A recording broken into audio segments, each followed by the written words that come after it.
Chapter 2, Faithful Christians. "Hey, Mom," said Michael as he burst into the kitchen. "Hi, Michael, you're back from your trip." "It was really great," said Michael. "We went to this old church in Washington, D.C. called the Franciscan Monastery, and underneath they had built almost an exact copy of something called the Catacombs from Rome." "Really?" said Mother. "Yeah," said Michael. "It was lots of tunnels under the ground with little rooms where Christians used to hide. Not in Washington, of course, but in Rome. They had to hide because they were being persecuted. They lived down there, had their church services down there, and even buried dead people down there. Of course, there weren't any real dead people down where we were today in Washington, because these catacombs were built just to look at. But the ones in Rome had real people in them." "Yes, I know," said Mother. "I visited the real catacombs in Rome when I was a little girl." "Wow," said Michael. "I think they're neat. That would be so much fun to live underground." Mother smiled. "Actually, I think it must have been kind of hard for the early Christians. First of all, they were living underground because they were treated so unkindly that they were afraid to come out. Also, the catacombs you saw today were built for people to take tours in. They are kept nice and clean. The ones in Rome were cold and musty, with lots of muddy places in them, and they smelled musty and moldy. They didn't have electricity for lights or fans or air conditioning or even heat, so it was probably dark and stuffy."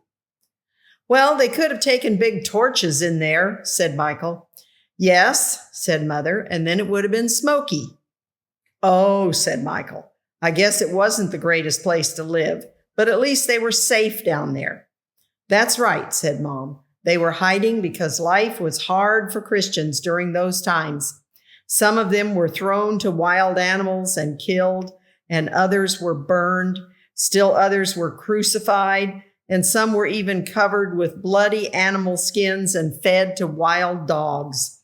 "That's horrible," said Michael. "Yes," said Mother. "But what made it even more horrible was that many people in Rome actually enjoyed watching the Christians suffer and be killed. They considered it entertainment. Christians had to choose whether to give up their religion or face one of these horrible deaths. Some Christians remained strong and faithful to what they believed. Others looked for an easier way to live.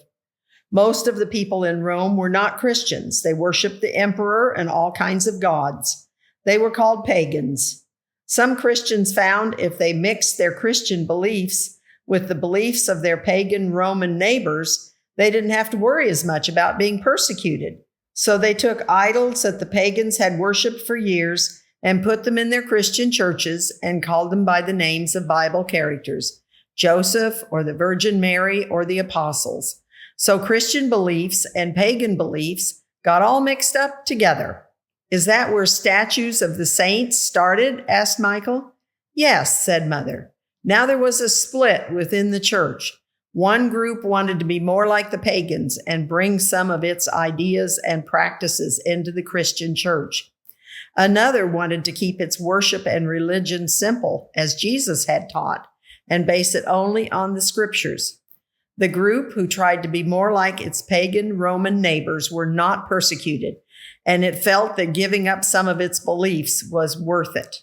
"Why is there not much persecution going on today?" Michael wanted to know. "I don't know anyone who is being forced to give up his faith in Jesus."